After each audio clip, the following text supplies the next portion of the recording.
பணத்தை வெள்ளமாக இறைச்சி ஆளும் கட்சி மட்டும்தான் ஜெயிச்சிருக்கு. 2003 மார்ச்சில் ஜெயலலிதா ஆரம்பித்தாங்க இடைத்தேர்தலில், சாத்தாங்குளம் இடைத்தேர்தல். 2004 பார்லிமெண்ட்டில் ஏடிஎம்கே வாஷ் அவுட். 2005 பிப்ரவரியில் இதே மாதிரி. இப்போ 2025 பிப்ரவரி, இப்போ ஜனவரியில் இருக்கும். அது 2005 பிப்ரவரியில் பார்லிமெண்ட்டில் சைபர் வாங்கின ஜெயலலிதா கும்மிடிப்பூண்டி காஞ்சிபுரம் இடைத்தேர்தலில் அமோகமாக ஜெயித்தாங்க. கடந்த 22 ஆண்டுகளாக தமிழ்நாட்டில் இடைத்தேர்தல்கள் என்பவை மிக மிக மிக மிக மிக கேலிக்கூத்தானவை. இந்த இடைத்தேர்தல் நடப்பதை பார்த்தால் அடிவயிறு எரியும். ஏன்னா ஜனநாயகத்தை அந்த அளவுக்கு திமுகவும் அதிமுகவும் படுகொலை செய்து விட்டார்கள். இதுபோல் இந்தியாவில் எந்த மாநிலத்திலும் இப்படி ஒரு அவலமான போக்கு கிடையாது. எல்லா இடைத்தேர்தலையும் ஆளுங்கட்சி ஜெயிக்கும். பொது தேர்தலுக்கு 6 மாதம் முன்னால் நடந்தால் கூட அதில் ஆளுங்கட்சி தான் ஜெயிக்கும். அதே பொது தேர்தல் ஆளுங்கட்சி சைபர் ஆகும். 2006-11 11 இடைத்தேர்தலில் ஜெயித்த திமுக 11 அசம்பிளியில் சைபர். நீ மக்களை இழிவுபடுத்தினாங்க. அதாண்டா நடக்குது உண்மை. பட்டி ஃபார்முலாலாம் வேறு என்ன? அதுவும் ஜெயலலிதா பிரச்சாரம் பண்ணிட்டு போனாங்க. போன பிறகு ஒரு இடத்துல எல்லா தெருலையும் கொடுத்தான். 4 தெருவில் எங்கள் தெருவில் கொடுக்கலன்னு ஒரு 100 பேருக்கு மேலே சாலை மறியல். அப்புறம் காவல்துறை அவங்களை காம்ப்ரமைஸ் பண்ணி அதிமுக கழக தொண்டர்கள் நாளைக்கு உங்களுக்கு கொடுப்பாங்கன்னு சொன்ன பிறகு எல்லாம் கழிச்சு போனாங்க. இதுதான் அவங்க இடைத்தேர்தலோட வரலாறு. ஆரம்பித்தது ஜெயலலிதா. இந்த அட்டூழியத்தை அந்த பாவ கணக்கை மேலும் மேலும் அதிகரித்தது கருணாநிதி. அதுக்கு பிறகு எடப்பாடி, இப்போ ஸ்டாலின். கூட்டு குடும்பம் 24 ஓட்டு. மாமன், மச்சான், அவன் இவன், அப்பன், பிள்ளை எல்லாம் தாத்தனோட சகல அவன் இவன் எல்லாம் சேர்த்து எல்லாமே விட்டா. ஆமாம், கிளை பரப்பி நிற்குது. 24 ஓட்டான். யோசிச்சு பாருங்க எவ்வளோ கொடுத்துருப்பாங்க. 24 ஓட்டுக்கு அவங்க பேரம் பேசி 5 லட்சம் வாங்கி போட்டாங்க. ஏங்க நான் சொல்கிறதெல்லாம் அத்தனையும் உண்மைங்க, சத்தியங்க. வியாபாரம் ஏதோ நகைச்சுவையாவோ அல்லது பொய் பேசுகிறேன்னு நினைக்காதீங்க. இப்போ ஈரோட்டில் போன தடவை மாதிரி இந்த தடவை திமுக ஏடிஎம்கே போட்டி போட்டுச்சுன்னா ரேட் அதிகம். ஏடிஎம்கே விற்கிற வண்டி மாதிரி நாங்கள் போட்டி போடல அப்படின்னு ஒதுங்கிட்டாங்கன்னு வச்சுக்கோங்க, ரேட்டு குறைஞ்சிடும்.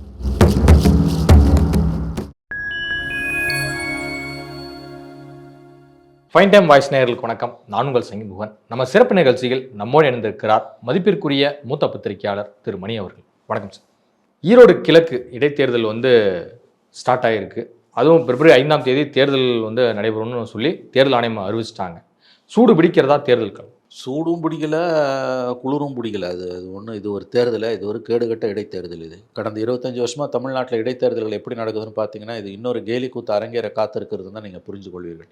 2003 மார்ச் மாதம் சாத்தாங்குளம் இடைத்தேர்தலில் ஜெயலலிதா பணப்பட்டுவாடா செய்ய ஆரம்பித்த அந்த இடைத்தேர்தலேருந்து போன வருஷத்துக்கு முந்தின வருஷம் 2023 பிப்ரவரியில் ஈரோடில் பட்டி ஃபார்முலான்னு, ஈரோடு கிழக்கில் பட்டி ஃபார்முலான்னு செந்தில் பாலாஜி நடத்தி முடித்த இடைத்தேர்தல் வரைக்கும் ஆளும் கட்சி மட்டும்தான் ஜெயிச்சிருக்கு. பணத்தை வெள்ளமாக இறைச்சி ஆளும் கட்சி மட்டும்தான் ஜெயிச்சிருக்கு. 2003 மார்ச்சில் ஜெயலலிதா ஆரம்பித்தாங்க இடைத்தேர்தலில், சாத்தாங்குளம் இடைத்தேர்தல். 2004 பார்லிமெண்ட்டில் ஏடிஎம்கே வாஷ் அவுட். 2005 பிப்ரவரியில் இதே மாதிரி. இப்போ 2025 பிப்ரவரி, இப்போ ஜனவரியில் இருக்கும். அது 2005 பிப்ரவரியில் பார்லிமெண்ட்டில் சைபர் வாங்கின ஜெயலலிதா கும்மிடிப்பூண்டி காஞ்சிபுரம் இடைத்தேர்தலில் அமோகமாக ஜெயித்தாங்க. அங்கே தான் லட்டில் மூக்குத்தி வச்சு கொடுத்தாங்க. ஆமாம், அப்போ உயர் போலீஸ் அதிகாரியாக ரொம்ப வளர்ந்தவர் ஒருத்தர் இருந்தார், உயர்ந்த போலீஸ் அதிகாரியாக. அவருடைய மேற்பார்வையில் இந்த ஸ்பெஷல் டிஎஸ்பின்னு சொல்லக்கூடிய ஸ்பெஷல் போலீஸ்காரங்களே அதிமுக வேஷ்டிக்காரையை கட்டிட்டு போய் லட்டு விநியோகம் பண்ணாங்க. ஜெயலலிதா பேரில் நடந்த அட்டூழியம் இதெல்லாம். இது 2003 பிப்ரவரியில் சாத்தாங்குளம். 2005 பார்லிமெண்ட்டில் சைபர் வாங்கின ஜெயலலிதா 2004 பார்லிமெண்ட்டில் ஏப்ரல் மேலே. 2005 பிப்ரவரியில் நடந்த கும்மிடிப்பூண்டி காஞ்சிபுரத்தில் சூப்பராக ஜெயித்தாங்க. அந்த அம்மாவே லட்டு கொண்டு ரிப்போர்ட்டர்ஸ் கொடுத்தாங்க. பணம் கொடுத்து ஜெயிச்சது அந்த 3 எலெக்ஷன். அதுக்கு பிறகு 2006-11 அண்ணன் டாக்டர் கலைஞர் ஆட்சியில் 11 இடைத்தேர்தல்.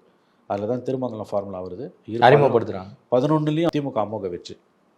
2010 பெண்ணாகரன்னு நினைக்கிறேன், ஏடிஎம்கேக்கு டெபாசிட்டே போச்சு. பாமகவும் திமுகவும் தான் ரொம்ப லீடிங்.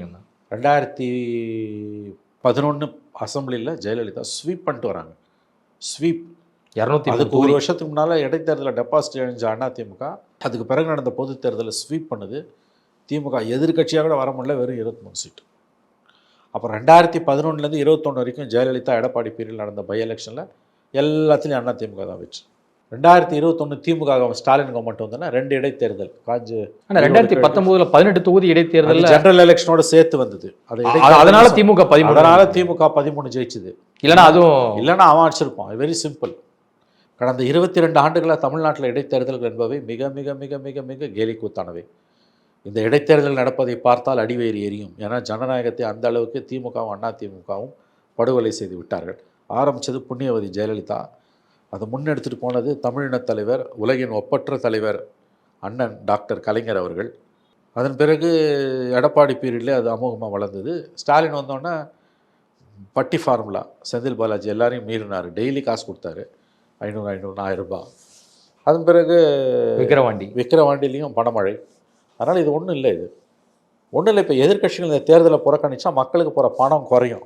போட்டி போட்டாங்கன்னா என்றைக்கு பணம் கூடும். It's a Phars. 22 வருஷமாக இங்கே நடக்கிற அட்டூழியம் எங்கேயுமே கிடையாது. எல்லா இடைத்தேர்தலையும் பொதுவாக எதிர்க்கட்சி தான் ஜெயிக்கும். கடைசியாக இங்கே எதிர்க்கட்சி ஜெயித்த ஒரே ஒரு இடைத்தேர்தல் 99 செப்டம்பர் மாதம் நடந்த தேர்தல் நினைக்கிறேன். செப்டம்பரோ அதுக்கு முன்போ நத்தம் விஸ்வநாதன் ஜெயிச்சார். அவ்வளோதான். ஏடிஎம்கே அவர் திண்டுக்கல் மாவட்டம். ஆமாம். அதுக்கு தவிர வேறு யாருமே இடைத்தேர்தலில் ஜெயிச்சதே இல்லை. இந்தியாவில் எந்த மாநிலத்திலும் இப்படி ஒரு அவலமான போக்கு கிடையாது. எல்லா இடைத்தேர்தலையும் ஆளுங்கட்சி ஜெயிக்கும். பொது தேர்தலுக்கு 6 மாதம் முன்னால் நடந்தால் கூட அதில் ஆளுங்கட்சி தான் ஜெயிக்கும். அதே பொது தேர்தல் ஆளுங்கட்சி சைபர் ஆகும். 2006 11 11 இடைத்தேர்தலில் ஜெயித்த திமுக 11 அசம்பிளியில் சைபர். ஒரு வினோதமாக தான் எல்லாமே இருக்குது. சைபரில் 23 சீட்டு. வினோதமான இது. மக்களே போல் கயவர். நீ மக்களை இழிவுபடுத்திடாண்டாங்க. அதாண்டா நடக்குது உண்மை. பட்டி ஃபார்முலாலாம் வேறு என்ன? காலையில் 500 ரூபாய், சாயங்காலம் 500 ரூபாய் கொடுக்குறான், ஜனங்களும் வாங்கிட்டு போகிறாங்க. எங்களுக்கு பணம் கொடுக்கலான்னு சாலை மறியல் நடந்தது ஜெயலலிதா பீரியடில். 2012 2011 அசம்பிளி எலெக்ஷனில் அதிமுக 2 லெஃப்ட், தேமுதிக இந்த 4 பேர் தான் நின்னாங்க. சிபிஐலேருந்து ஜெயிச்ச கேண்டிடேட்டு ரோடு ஆக்சிடென்ட்டில் செத்துட்டார். புதுக்கோட்டையில் 12 அங்கே இடைத்தேர்தலில் ஏடிஎம்கே நின்றுது. ஜெயலலிதா தோழமை கட்சி கொடுக்க மாட்டேன்ட்டாங்க. இக்கங்கட்ட இந்திய கம்யூனிஸ்ட் கட்சி அதை ஏற்றுக்கொண்டு செத்துப்போன அந்த உறுப்பினரோட மனைவிக்கு ஆசிரியர் வேலை நியமனம் கொடுத்தார் ஜெயலலிதா. அதை இவர்கள் தலைவர்களே போய் வாங்கினார்கள். பொலிட்டிக்கலாக ஜெயலலிதா காலில் சரண்டர் ஆகிட்டு அந்த அம்மா செத்துப்போன எம்எல்ஏ மனைவிக்கு கொடுத்த ஆசிரியர் பணி நியமனத்தை இவர்கள் போய் வாங்கினார்கள். அன்றைக்கு தலைவர்களாக இருந்த தாப்பாண்டியன், முத்தரசன், நம்முடைய பெருமதிப்புக்குரிய 100 ஆண்டு கண்டிருக்கக்கூடிய தோழர் நல்லக்கண்ணு, இவர்களெல்லாம் போய் ஜெயலலிதா கைப்பட அந்த நியமன உத்தரவை இறந்து போன எம்எல்ஏ மனைவிக்கு கொடுத்ததை வாங்கினார்கள். சீட்டு எம்எல்ஏ கொடுக்கணும் இல்லை, சிபிஐக்கு தானே கொடுக்கணும். அந்த அம்மா கொடுக்கல. அதுக்கு பதிலாக இந்த எம்எல்ஏ சீட்டை கொடுத்தாங்க. எம்எல்ஏ பொண்டாட்டிக்கு ஆசிரியர் பணியிடத்தை கொடுத்தாங்க. அதை வாங்கிக்கிட்டு போட்டி போடாமல் ஒதுங்கினாங்க சிபிஐ. சிபிஎம் போட்டி போட்டான், தோத்தான். அந்த இடைத்தேர்தலில் தான் கண்கொள்ளா காட்சியை தமிழ்நாடு கண்டது. எங்களுக்கு காசு கொடுக்கலான்னு சாலை மறியல் நடந்தது. எல்லா மீடியாவும் அதை கவர் பண்ணிச்சு. இந்த கூத்து எங்கேயா நடந்திருக்குமா? அதுவும் ஜெயலலிதா வந்து பிரச்சாரம் பண்ணிட்டு போனாங்க. போன பிறகு ஒரு இடத்துல எல்லா தெருலையும் கொடுத்தான். 4 தெருவில் எங்கள் தெருவில் கொடுக்கலன்னு ஒரு 100 பேருக்கு மேலே வந்து சாலை மறியல். அப்புறம் காவல்துறை வந்து அவங்களை காம்ப்ரமைஸ் பண்ணி அதிமுக கழக தொண்டர்கள் வந்து நாளைக்கு உங்களுக்கு கொடுப்பாங்கன்னு சொன்ன பிறகு எல்லாம் கலைஞ்சு போனாங்க. இதுதான் அவங்க இடைத்தேர்தலோட வரலாறு. இல்லை, ஒரு மக்களாட்சி நாட்டில் மக்களாட்சியின் அவலம் இது. முதல் அவலம் இடதுசாரிகள் ஜெயலலிதா காலடியில் விழுந்தது. எப்படி? அதுக்கு 1 வருஷம் முன்னால் தான் கூட்டணி வச்சு ஜெயிக்கிறாங்க. ஜெயிச்சு 1 வருஷத்தில் அவர் செத்துடுறாரு. வழக்கமாக அந்த மாதிரினா திமுக அதிமுக அந்த தொகுதிக்கு அந்த கட்சிக்கு அதை கொடுத்துருவாங்க, கூட்டணிக்கு. ஆமாம், கூட்டணி கொடுத்துருவாங்க. அதான் தர்மம், நடைமுறை. பொது தேர்தலில் வந்து தொகுதி மாற்றிக்கிறது வேறு, அது வேறு. எலெக்ஷன் முடிஞ்சு 1 வருஷம் ஆகுது, அதுக்குள்ளே செத்துடுறாரு. அந்த தொகுதி அந்த கட்சிக்கு தான் கொடுப்பாங்க. இந்த அம்மா நான் கொடுக்க மாட்டேன்னாங்க, சிபிஐக்கு கொடுக்க முடியாதுன்னாங்க. இவங்க போராடி பார்த்தாங்க, இல்லை. அதுக்கு பிறகு அந்த அம்மா என்ன பண்ணாங்க, அவங்க இறந்த எம்எல்ஏ கேண்டிடேட் போட்டாங்க. இறந்த எம்எல்ஏவோட மனைவிக்கு ஆசிரியர் பணி நியமனம். அதை போய் கட்சி வாங்குச்சு. அந்த அம்மாவும் போனாங்க. அந்த எம்எல்ஏவோட மனைவி, இறந்த எம்எல்ஏ மனைவி, ஐ திங்க் அன்றைக்கி தமிழ்நாடு சிபிஐ தலைவராக அந்த தாப்பாண்டியும் முத்தரசன், இன்றைக்கி இருக்க நம்ம நல்லக்கண்ணு எல்லாரும் போய் வாங்கினாங்க. அப்பயே மிக கடுமையான விமர்சனத்துக்கு உள்ளாச்சு. 13 வருஷத்துக்கு முன்னால் 13 வருஷத்துக்கு முன்னால் 2012 பொலிட்டிக்கலாக ஜெயலலிதா சிபிஐயை ஏப்பம் விட்டுட்டு அங்கே இருக்கக்கூடிய எம்எல்ஏ மனைவிக்கு வேலைன்ற பேரில் கட்சிக்கு லஞ்சம் கொடுத்துருக்காங்க. லஞ்சத்தை வாங்கிக்கிட்டு தன்னோட பொலிட்டிக்கல் ஸ்பேஸை ஏடிஎம்கே காலடியில் இந்திய கம்யூனிஸ்ட் கட்சி அடகு வைத்து விட்டது என்று விமர்சனம் எழுந்தது. நம்ம இதை போட்டி போடாமல் விடக்கூடாது, நம்ம போட்டி போடணும்னு சிபிஎம் சொல்லிச்சு. இத்தனைக்கும் அவங்க 2 பேரும் ஒன்றா தான் கூட்டணியில் இருந்தாங்க. அப்போ சிபிஐ கேட்கல, அதனால் சிபிஎம் தனியாக போட்டி போட்டது. போட்டி டெபாசிட் போச்சு, அது வேறு. போராடினா இல்லையான்றதான் முக்கியம், தோத்தானா ஜெயிச்சனான்றது கிடையாது. வெற்றி தோல்வி 2வது விஷயம், களத்தில் நிற்கிறது தான் முதல் விஷயம். அதே மாதிரி அந்த தேர்தலில் காசை அள்ளி விட்டாங்க, அம்மா ஜெயிச்சாங்க. இப்போ இவங்க அள்ளி விட்டுன்னு இருக்காங்க. இப்போ ஈரோடு கிழக்கில் பாருங்கள், முதல்ல ஈவிகேஸோட மகன் இறந்தோன்னே அவங்க அப்பா செத்தோன்னே இன்னொரு பிள்ளை. இது எவ்வளோ ஒரு கேடுகட்ட குடும்ப அரசியல். இல்லை, ஒரு எம்எல்ஏ எழுதி கொடுத்தாச்சு. இதை செய்யறது இந்தியாவோட முதுபெரும் கட்சி. இந்தியாவோட 100 ஆண்டுகளை கடந்த ஒரு 140 ஆண்டுகள், 1985 ஆரம்பிச்ச கட்சி. இந்த ஆண்டோட 140 ஆண்டுகள். உலகின் வயதான கட்சிகளில் அதுவும் ஒன்று. One of the oldest parties of the world. மகன் செத்தோன்னா அப்பா செத்தோன்னா மகன். வெட்கமாக இல்லை இவர்களுக்கு? இது ஆளே இல்லை நிக்கிறதுக்கு ஆளே ஒரு கட்சியா? நான் கேட்குறேன். திமுக கூட்டணியில் இருக்கிறதால திமுக அவர்களை வெற்றி பெற வைத்துவிடும், அதில் சந்தேகம்லாம் இல்லை. அதாவது இடைத்தேர்தல் எந்த லட்சணத்தில் நடக்குதுன்னு பார்த்தவனுக்கு இந்த இடைத்தேர்தலை பற்றி இது யார் ஜெயிப்பான்றதுக்கெல்லாம் குறைஞ்சபட்ச அறிவு இருந்தாலே போதும். 38 மாவட்டத்திலேயே ஆட்களை கொண்டு போய் இறக்கி அவ்வளோதான். டெண்டு போட்டு எஸ், ஆரம்பித்தது ஜெயலலிதா இந்த அட்டூழியத்தை. அதை அந்த பாவ கணக்கை மேலும் மேலும் அதிகரித்தது கருணாநிதி. அதுக்கு பிறகு எடப்பாடி, இப்போ ஸ்டாலின். பாவ பணம் தானே இது. பட்டி ஃபார்முலான்றது என்ன? ஒரு 1000 பேரை கொண்டு வந்து பட்டியில் அடைக்கிறது. காலையில் 8 மணிக்கெலாம் வரும்போது 500 ரூபாய், சாயங்காலம் வீட்டுக்கு போகும்போது ஒரு 500 ரூபாய், 1000 ரூபாய். இப்போ நீங்கள் சொல்கிறத பார்த்தா மக்களும் வேலைக்கே போகாமல் இந்த ஒரு 20 நாள் இதுலேயே 20 நாள் அங்கேயே இருந்தாங்க. சாப்பிட்டுட்டு படம் பார்த்துட்டு வசதியாக இருந்தாங்க. 3 வேளை சோறு, கையில் 1000 ரூபாய். தங்கள் தொகுதியில் இடைத்தேர்தல் வராதா என்று பல தொகுதிகளில் தமிழ்நாட்டு வாக்காளர்கள் ஏங்குகிறார்கள் என்பதுதான் பொதுவாக இருக்கக்கூடிய ஒரு நகைச்சுவை. மக்களுடைய இந்த மனநிலை வந்து ஒரு மோசமான மனநிலையா தெரியல. மிக மோசமான இல்லை, தங்களுடைய மக்கள் பிரதிநிதி வந்து ஒரு ஏதோ ஒரு விபத்தில் இறந்துட்டாரு அப்படிங்கிறது ஒரு வேதனையான விஷயம். இடைத்தேர்தலமான விஷயம். நீங்கள் சும்மா கதெல்லாம் அழகாதீங்க, பொய் பேசாதீங்க, யதார்த்தத்தை பேசுங்க. அதான் நான் சொல்கிறேன்ல, இந்த கூத்தெல்லாம் பார்த்துட்டு இதை பேப்பரில் எழுதுகிறான், டிவியில் பேசுகிறான், இது சோஷியல் மீடியாவில் வருது, கையங்களமாக வீடியோவோட மாட்டுறான் கொடுக்குறத. அதை விட முக்கியம், கொடுக்குறவன் மாட்டுறதை விட எனக்கு ஏன் கொடுக்கலன்னு மக்கள் போராடுற வீடியோ வருது. அவன் கொடுக்குறான்ல, அரசியல் கட்சி கையங்களமா குவார்டர் பாட்டிலு 500 ரூபாய் போலீஸில் ஒப்படைக்கணும், 500 ரூபாய் கொடுக்குறான், அவனை பிடிச்சி போலீஸில் ஒப்படைக்கிறது. இந்த கூத்தெல்லாம், இந்த வீடியோலாம் இருக்குல்ல, அது அல்ல நியூஸு. எனக்கு ஏன் கொடுக்கல, அந்த தெரு கொடுத்தான் எனக்கு கொடுக்கல, பக்கத்து வீட்டு கொடுத்தான், எதிர் வீட்டு கொடுத்தான், என் வீட்டு கொடுக்கலன்னு போய் ஒரு 50 பேர் பொது இடத்துல உட்காந்து சாலை மறியல் பண்ணுறான் பார்த்தீங்களா? ஏதோ குடி தண்ணீர் இல்லாத மாதிரி, சாலை வசதி, மின்சாரம் இல்லாத மாதிரி. அதுதான் இந்திய ஜனநாயகத்தின் அற்புதம். தமிழ்நாட்டு வாக்காளர்களை திமுகவும் அண்ணா திமுகவும் எங்கே கொண்டு வந்து நிறுத்திருக்குன்னா இங்கே கொண்டு வந்து நிறுத்திருக்கு. இப்போ வந்து பிரதான எதிர்கட்சி இந்த தேர்தலை புறக்கணிச்சதுன்னா ரேட்டு குறையும். இப்போ நீங்கள் சொல்கிற பார்த்தா காசு வாங்காத கைகளே இல்லைங்கிற மாதிரி. அப்படி தான் உண்மை. நீ மக்களை இழிவுபடுத்துகிறோன்னு இந்த கதையெல்லாம் நீ அழகாத. 23 வருஷமாக நான் பார்க்குறேன். சாலை மறியலை பார்த்த நான் மாநிலம் இது. சாலை மறியல் இந்த கூத்து எங்கேயா நடக்குமா? எதுக்குடா சாலை மறியல்னா? எனக்கு காசு உரிமை கிடைக்கலன்னு சொல்லி போகிறது. பேச்சுவார்த்தை நடக்குது. லோக்கல் எஸ்ஐயும் கட்சிக்காரனும் பேசுகிறாங்க அவங்க கூட, கொடுக்குறோம் உங்களுக்கு நாளைக்கு கடந்து போங்கன்னு. இந்த பேச்சுவார்த்தை நடத்தணும்னு எதில் அடிக்கிறது? இது நாடாங்க, இது சுடுகாடுங்க. இது வெக்கமே இல்லாமல் பட்டியலை வச்சு அடைச்சி வச்சு துட்டு கொடுக்குறான். இதில் எதுவுமே குகன் ஒளிவு மறைவு இல்லை, எல்லாம் ஓப்பனாக நடக்குது. எலெக்ஷன் கமிஷன் இந்த எலெக்ஷனை கவுண்டர் மேண்ட்ஸ் ரத்து பண்ணியிருக்கணும், திரும்ப திரும்ப திரும்ப ரத்து பண்ணணும் குகன். இந்த மாதிரி பண்ணும்போது குறிச்சி தஞ்சாவூரில் ரத்து பண்ணாங்க. நான் என்ன சொல்கிறேன், ரத்து பண்ணணும். ரத்து பண்ணோன்னா அடுத்த தடவை மறுபடியும் கொடுப்பான். நீ அடுத்த தடவையும் ரத்து பண்ணு, மறுபடியும் பண்ணுவான், மறுபடியும் ரத்து பண்ணு. இந்த மாதிரி ஒரு 5-6 தடவை ரத்து பண்ணினா டயர்ட் ஆகும். எல்லாரும் டயர்ட் ஆகிடும். அறுவை சிகிச்சை தேவைப்படுது. இது புறையோடி போன புற்றுநோய். மற்ற மாநிலங்களில் கூட இவ்வளோ மோசம் கிடையாது. ஜென்ரல் எலெக்ஷனில் 200 ரூபாய் 100 ரூபாய் கொடுக்குறது வேற. பை எலெக்ஷனில் கால்குலேட்டடாக கொடுப்பானுங்க. நகை அசால்ட்டாக ஒரு வாக்காளருடைய கைகளில் 2000 3000 ரூபாய். ஒரு ஓட்டுக்கு 8000 ரூபாய்லாம் போயிருக்குங்க. ஒரு ஓட்டுக்கு 8000 ரூபாய். 5 பேர் கொண்ட ஒரு குடும்பத்தில் 40,000 ரூபாய் வாங்கியிருக்காங்க. வாங்கி ஒரு ஏசி மிஷின் ஃபிக்ஸ் பண்ணிட்டான்றாங்க. அதனால் பக்கத்து தெருவில் இருக்கவன் அவன் சாலை மறியல் பண்ணுறான். நீ பொண்ணை வைக்கிற இடத்துல பூவையாவது வைக்கணும்னு 8000 ரூபாய் கொடுத்த இடத்துல ஒரு 2000 ரூபாய் கொடுக்குறான். சரி, அடுத்தவரை நாங்கள் பார்த்துக்கிறோம். அடுத்த எம்எல்ஏ எப்போ சாவான்னு மக்கள் காத்திருக்க சூழலை நோக்கி தமிழக ஜனநாயகம் போய் கொண்டிருக்கிறது. இதுதான் உண்மை. இதை நான் சொல்லலை, எலெக்ஷன் கமிஷன் எத்தனை பெட்டிஷனில் சொல்லுது. தமிழ்நாட்டில் எங்களால் இதை தடுக்கவே முடியல. அன்கண்ட்ரோல்டு